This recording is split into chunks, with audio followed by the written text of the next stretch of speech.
شوفي بالنسبة للجزائر، الجزائر امبارح واحد لقيته كاتب لي تعليق: انت خرجت من الجزائر ولكن الجزائر ما خرجتش منك. وانا راح ارد على هذا التعليق بجملة بسيطة. تفضل احكي.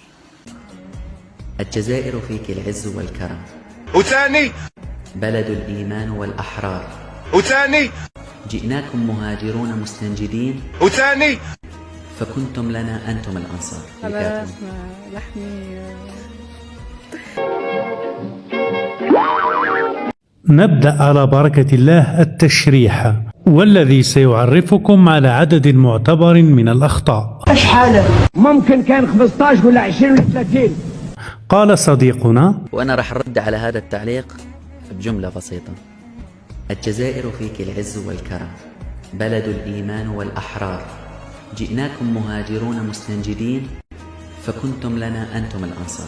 هذه ليست جملة بسيطة يا أخي، هذه مجموعة جمل. انا عايز جملة مفيدة. قول لي جملة مفيدة عشان افهمك. الجزائر فيك العز والكرم. من الواضح أن صديقنا كان يخاطب الجزائر، فالصواب أن يقول: يا جزائر فيك العز والكرم. ثانيا، مكتوب في المرئية أو الفيديو فيك بهذه التهجئة، الصواب أن تكتب دون ياء هكذا: بلد الإيمان والأحرار. المضاف إليه يا صديقي مجرور، فنقول بلد الإيمان وليس بلد الإيمان.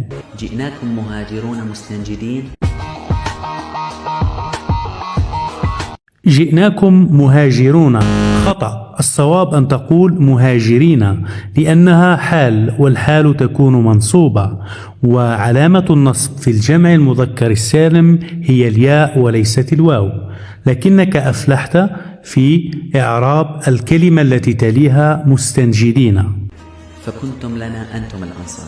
في أخطاء الهمزة أنبهك إلى أن الضمير أنتم يكتب بهمزة قطع، وفي التسجيل السابق كلمة الأحرار تكتب أيضا بهمزة قطع لا وصل. أنا هذا الكلام أنا كاتبه بإيدي، يعني مانيش سارقه من عند حدا ولا. يا للروعة. كاتبه بإيدي ب 2014، قصيدة واسمها مواطن بلا وطن.